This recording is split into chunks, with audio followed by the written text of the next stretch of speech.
질과 항문 부위의 긴장을 풀어주는 부드러운 접촉은 몸과 마음의 이완에 큰 도움이 됩니다. 처음에는 손가락이나 얇고 부드러운 도구를 이용해 천천히 익숙해지는 과정부터 시작하는 것이 좋습니다. 안녕하세요. 저는 30년 경력의 부인과 전문의 이지은 원장입니다. 혹시 배우자와의 관계에서 뭔가 벽에 부딪힌 듯한 느낌을 받은 적 있으신가요? 더 이상 새로울 것이 없다고 단정 짓기엔 우리에겐 아직 무한한 가능성이 남아 있습니다. 부부 사이의 은밀한 고민, 주변에는 쉽게 털어놓기 어려운 그 이야기. 오늘 제가 조심스럽게 대신 꺼내보려 합니다. 진료실에서도 종종 이런 질문을 받습니다. 이런 걸 우리 나이에 해도 될까요? 안전한 건지 걱정돼요. 남편이 원하지만 저는 솔직히 두려워요. 이런 고민은 결코 특별한 게 아닙니다. 배우자에게 새로운 시도를 제안하고 싶지만 혹시라도 상대가 거부감을 느끼진 않을까 망설였던 적 있으셨나요? 또는 한번 용기를 내 시도했지만 예상치 못한 불편함에 당황하신 적은요? 이 영상이 바로 그런 고민들을 풀어드릴 수 있는 실마리가 될 수 있습니다. 사실 많은 분들이 학문을 활용한 관계에 대해 흥미는 있지만 동시에 막연한 두려움과 부정적인 인식을 갖고 계십니다. 그런데 그 오해의 대부분은 정확하지 않은 정보, 그리고 잘못된 접근에서 비롯된 경우가 많습니다. 놀라운 사실 하나 알려드릴까요? 생각보다 많은 부부들이 초보 단계에서 결정적인 실수를 저지르고 있다는 점입니다. 하지만 몇 가지 기본 원칙만 제대로 지켜도 관계는 전혀 새로운 차원으로 변화할 수 있습니다. 저는 오랜 진료 경험을 통해 수많은 부부의 사례를 보아왔고 그 과정에서 깨달은 안전하고 감각적인 방법들을 오늘 여러분께 나누려 합니다. 특히 중년 이후 부부들에게도 충분히 건강하고 긍정적인 변화가 가능하다는 점을 강조드리고 싶습니다. 자, 그렇다면 가장 흔한 실수는 무엇일까요? 바로 준비 없이 무턱대고 시작하는 것입니다. 몸과 마음 모두 준비되지 않은 상태에서 시도하게 되면 통증이나 불편함은 물론 심리적인 거리감까지 생길 수 있습니다. 예를 들어 60대 여성분 한 분은 남편이 시도하길래 해보려 했지만 너무 아파서 포기했어요 라고 털어놓으셨고, 또 다른 50대 남성분은 윤활제 같은 건 젊은 사람들만 쓰는 줄 알았다고 말씀하셨습니다. 이처럼 정보 부족과 인식의 한계는 관계의 발전을 방해하는 가장 큰 요소가 될 수 있습니다. 그렇기 때문에 올바른 준비가 반드시 필요합니다. 이 내용이 부담스럽게 느껴지실 수도 있지만 더 나은 관계를 위한 진심 어린 정보로 받아들여 주시길 바랍니다. 이제 곧 이어질 내용에서는 구체적인 준비 방법과 부부가 함께 즐겁고 안전하게 새로운 경험을 나눌 수 있는 실전 팁을 알려드리겠습니다. 산부인과 전문의로서 제가 수많은 상담과 진료를 통해 가장 자주 강조드리는 것 중 하나는 바로 충분한 이완과 윤활의 중요성입니다. 특히 항문 부위는 질과는 구조적으로 전혀 다릅니다. 질은 자연스럽게 늘어날 수 있도록 만들어져 있지만 항문은 본래 수축된 상태로 닫혀 있는 근육 조직으로 이루어져 있어 이완이 제대로 되지 않으면 삽입 시 극심한 통증이나 점막 손상, 심지어 출혈까지 초래할 수 있습니다. 그래서 윤활제는 선택이 아니라 반드시 준비되어야 할 필수 조건입니다. 초보자라면 특히 더 조심해야 합니다. 무턱대고 시도하는 것이 아닌 천천히 그리고 체계적으로 접근하는 것이 핵심입니다. 본격적인 시도에 앞서 여성의 질과 항문 주변을 부드럽게 자극하고 애무를 통해 충분히 긴장을 풀어주는 시간을 먼저 가져야 합니다. 이때 감정적인 교감과 대화도 함께 이루어진다면 신체적인 이완뿐만 아니라 심리적인 안정도 얻게 되어 훨씬 더 자연스럽고 편안한 분위기를 만들 수 있습니다. 그 다음 단계로는 반드시 수용성 윤활제를 넉넉히 사용하는 것이 중요합니다. 윤활제는 단순히 마찰을 줄이는 도구가 아니라 통증을 예방하고 쾌감을 높이는 데에도 필수적인 역할을 합니다. 항문 주변뿐만 아니라 진입을 시도할 도구나 손가락 등에도 골고루 발라주는 것이 좋습니다. 초기에는 얇고 부드러운 손가락이나 실리콘 재질의 전용 도구 등을 활용해 점진적으로 익숙해지는 연습부터 해보세요. 이 과정에서 중요한 것은 조급함을 버리고 천천히 진행하는 것입니다. 급하게 진행하면 신체적으로도 심리적으로도 거부 반응이 생기기 쉽습니다. 혹시 과거에 이러한 준비 없이 시도했다가 고통스럽거나 불쾌한 경험이 있으셨다면 그 이유는 단순히 맞지 않아서가 아니라 준비가 충분하지 않아서일 가능성이 큽니다. 여러분은 어떤 점에서 가장 어려움을 느끼셨나요? 댓글로 솔직하게 나눠주신다면 비슷한 고민을 가진 다른 분들께 큰 도움이 될 수 있습니다. 서로의 이야기가 위로가 되고 더 나은 방향을 찾는 데 힘이 될 것입니다. 이어서 두 번째로 꼭 짚고 넘어가야 할 핵심은 바로 청결 관리입니다. 이는 단순한 위생 차원을 넘어 건강을 위한 기본이자 필수입니다. 항문은 외부 노출이 잦은 부위이며 다양한 세균이 서식하는 곳이기도 합니다. 이 부위를 제대로 관리하지 않은 상태에서 무리하게 관계를 시도할 경우 감염이나 질병의 위험이 크게 높아질 수 있습니다. 실제로 저희 진료실을 찾은 70대 여성분은 깨끗하지 않을까봐 신경 쓰여서 아예 시도조차 하지 못했다고 말씀하셨고, 어떤 50대 여성분은 남편이 혹시 병이라도 옮을까봐 걱정돼서 아예 말도 꺼내지 않는다고 토로하셨습니다. 이런 불안과 망설임은 아주 자연스러운 감정입니다. 그래서 관계 전후로는 비누와 따뜻한 물을 이용해 항문 주변을 꼼꼼하게 세척하는 것이 가장 기본입니다. 추가로 내부까지 세척이 가능한 관장 도구를 활용하면 더욱 청결한 상태를 유지할 수 있습니다. 하지만 여기서 중요한 점은 과도한 세척은 금물이라는 사실입니다. 지나친 관장은 오히려 항문 정막을 자극하고 손상시킬 수 있어 적당한 빈도와 방법을 지키는 것이 좋습니다. 항문 주위에는 대장균을 비롯한 여러 종류의 세균이 존재하며 이 세균이 성기나 요로로 옮겨질 경우 요로 감염, 치염 또는 성관계로 인한 감염병을 일으킬 가능성도 있습니다. 따라서 기본적인 위생 수칙을 철저히 지키는 것은 단지 청결함을 넘어서 부부 모두의 건강을 지키는 첫걸음이 됩니다. 이 모든 것은 단지 새로운 자극이 목적이 아니라 서로의 신뢰와 존중을 바탕으로 관계를 더욱 깊이 있고 건강하게 만들어가는 하나의 과정입니다. 다음 단계에서는 부부가 함께 안심하고 즐길 수 있는 보다 구체적인 실전 팁과 주의사항들을 안내해 드리겠습니다.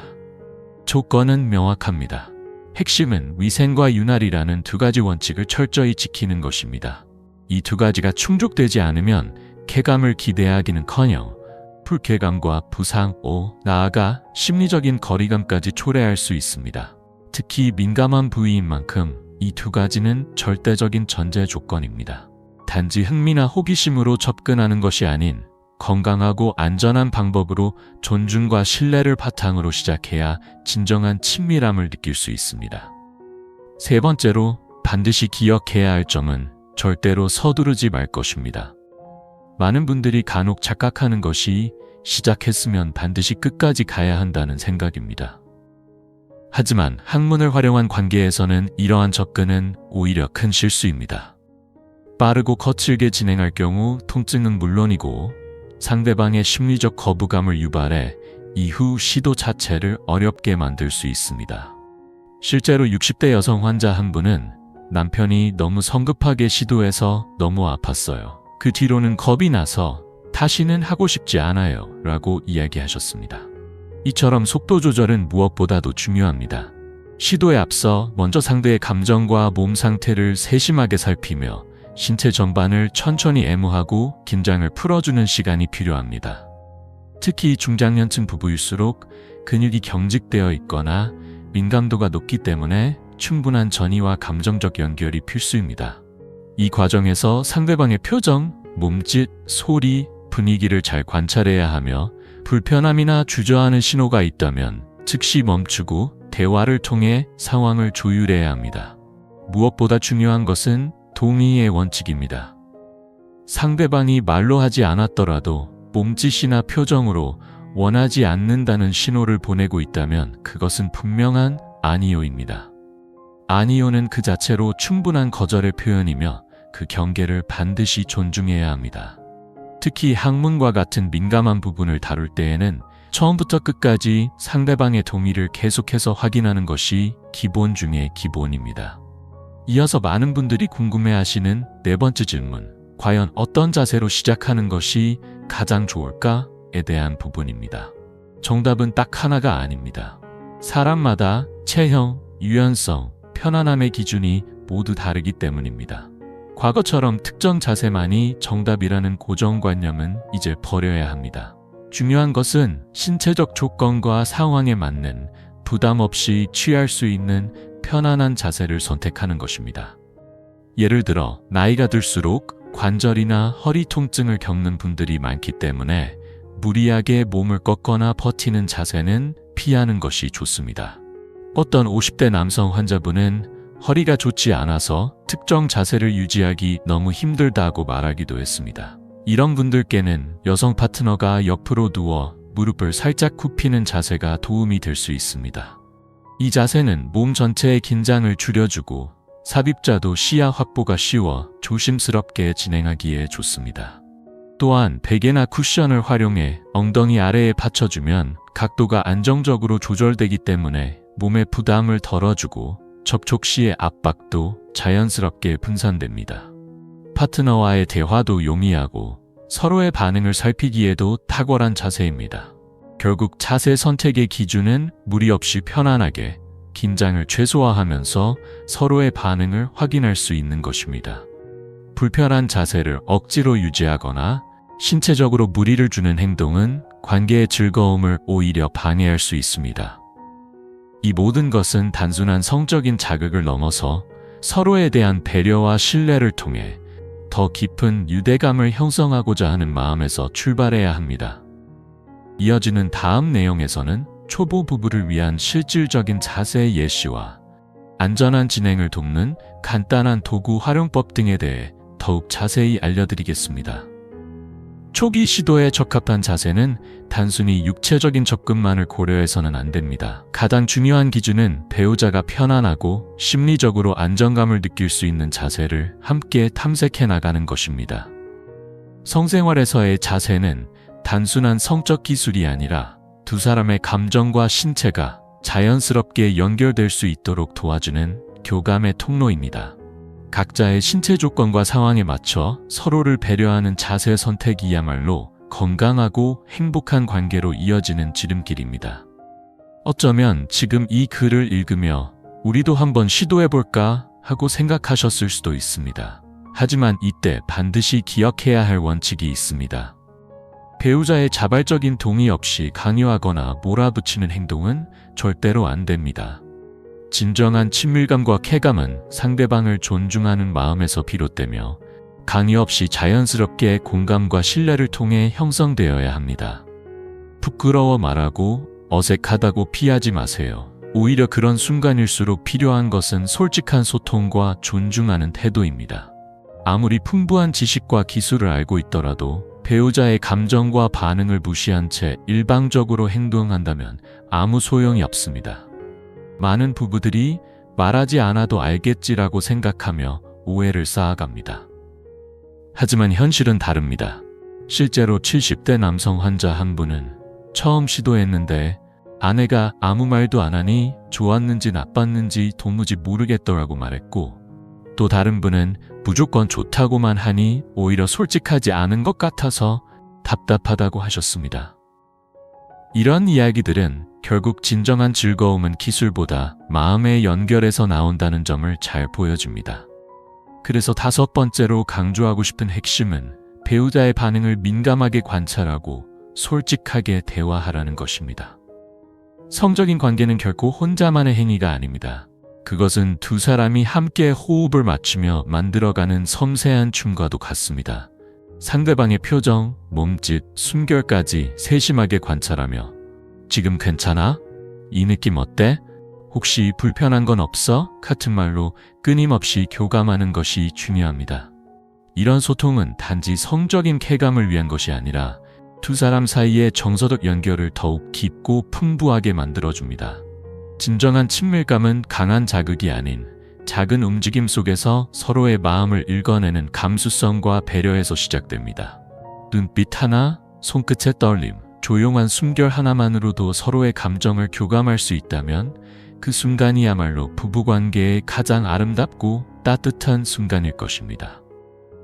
혹시 지금 이 글을 읽으시면서도 그래도 여전히 이런 대화를 배우자에게 먼저 꺼내기 어렵다고 느끼고 계신가요? 그렇다면 오늘을 기회로 삼아보세요. 부부 사이의 성생활은 숨기고 참아야 할 무언가가 아니라 함께 알아가고 서로의 욕구를 존중하며 다듬어가는 여정입니다. 이제는 더 이상 감추지 말고 부끄러워하지 말고 자신의 감정과 기대를 차분히 말해볼 수 있는 용기를 가져보세요. 오늘 제가 알려드린 5가지 실수 중 혹시라도 과거에 무의식적으로 저지른 것은 없었는지 돌아보고 앞으로의 관계 속에서는 더 깊은 소통, 더 안전한 준비, 더 따뜻한 배려를 바탕으로 건강하고 행복한 부부의 시간을 만들어 가시길 바랍니다. 이제 시작입니다. 다음 단계에서는 보다 실질적인 팁과 구체적인 사례를 통해 초보자도 쉽게 실천할 수 있는 방법을 안내드릴 예정입니다. 함께 준비해 보겠습니다. 혹시 오늘 이야기 중 여러분의 상황과 비슷한 부분이 있었나요? 관계의 어색함과 침묵 속에서 점점 멀어졌던 부부라면 지금 이 순간 꼭 기억해야 할 단 하나의 핵심은 바로 소통과 존중입니다. 성숙한 관계는 말 없는 감정 표현이나 무조건적인 수능이 아니라 서로의 욕구를 이해하고 존중하려는 태도에서 시작됩니다. 오늘 소개해드린 내용 중에서 가장 인상 깊었던 팁은 무엇이었나요? 혹은 여러분만의 특별한 부부관계 비결이나 소소한 꿀팁이 있다면 댓글로 자유롭게 나눠주세요. 여러분의 소중한 경험과 따뜻한 조언이 같은 고민을 가진 다른 시니어 부부들에게 큰 용기와 희망이 될 수 있습니다. 누군가에게는 말 못할 고민일 수 있지만 이렇게 함께 이야기 나누는 것만으로도 이미 건강한 변화가 시작된 것입니다. 사랑하는 시니어 여러분, 나이가 든다고 해서 사랑이 식는 것은 아닙니다. 오히려 인생의 경험이 쌓일수록 부부의 관계는 더 깊고 풍요롭게 성숙할 수 있습니다. 오늘 말씀드린 5가지 흔한 실수만 피하고 그 위에 충분한 준비와 섬세한 이해, 따뜻한 대화를 더해 간다면 여러분의 침실은 다시금 활력과 감동이 가득한 공간으로 거듭날 수 있습니다. 부부 사이의 친밀한 연결은 단지 육체적인 차원을 넘어서 삶 전체에 활기를 불어넣는 에너지의 원천이 됩니다. 부끄럽거나 어렵다고 느낄 수 있는 주제이지만 그만큼 중요한 이야기이기에 오늘 이렇게 용기 내어 함께 나눴습니다. 그동안 진료실에서도 가장 자주 받았던 2가지 질문에 대해 명확히 답변드리고 싶습니다. 첫 번째는 항문 선교 시 통증이 너무 심해서 계속 시도하기 어렵다는 고민입니다. 여기서 가장 중요한 것은 절대 통증을 억지로 참지 말아야 한다는 점입니다. 통증은 단순한 불편이 아니라 우리 몸이 보내는 명확한 경고 신호입니다. 이런 신호가 나타났을 때는 즉시 중단하고 충분한 이완과 윤활 상태를 다시 점검한 뒤 천천히 다시 시도해야 합니다. 지속되는 통증이 있다면 저와 같은 전문가에게 상담을 받아 정확한 원인을 파악하는 것도 매우 중요합니다. 두 번째는 배우자에게 이런 주제를 꺼내기가 너무 조심스럽고 어렵다는 고민입니다. 솔직한 대화가 부담스럽게 느껴진다면 이 영상을 함께 시청하거나 관련된 서적, 다큐멘터리 등을 자연스럽게 공유해보세요. 이런 이야기를 보게 됐는데 당신은 어떻게 생각해? 같은 부드러운 접근 방식은 거부감 없이 대화를 시작하는 데 큰 도움이 됩니다. 억지스러운 설득이 아니라 서로의 생각을 묻는 진심 어린 질문 한마디가 모든 시작이 될 수 있습니다. 오늘의 영상이 여러분 부부관계에 조금이나마 새로운 바람을 불어넣는 계기가 되었기를 진심으로 바랍니다. 앞으로도 침실이라는 작은 공간을 넘어서 여러분의 일상과 삶 전체에 활력을 불어넣을 수 있는 다양한 주제와 실질적인 부부관계 지혜를 꾸준히 전해드릴 예정입니다. 다음 영상에서는 지금껏 한 번도 생각해보지 못했던 시니어 부부의 사랑을 더욱 깊고 감동적으로 만들어줄 특별한 실천법들을 소개해드릴 예정이니 꼭 기대해주세요. 놓치지 않도록 구독과 좋아요 그리고 알림 설정까지 잊지 마시고요. 오늘 영상을 보시고 어떤 생각이 드셨나요? 여러분은 부부 관계의 변화를 위해 어떤 시도를 해보셨나요? 또는 앞으로 해보고 싶은 게 있으신가요? 아래 댓글을 통해 여러분의 소중한 경험과 고민, 질문을 자유롭게 나눠주세요. 저는 모든 댓글을 정성스럽게 읽고 다음 콘텐츠에 여러분의 의견을 적극 반영하겠습니다. 혹시 이번 영상에서 다루지 못한 고민이나 앞으로 이 채널에서 꼭 다뤄줬으면 하는 주제가 있으시다면 편하게 댓글로 남겨주세요. 여러분의 참여가 저희에게 큰 힘이 됩니다. 오늘도 끝까지 함께 해주셔서 진심으로 감사합니다.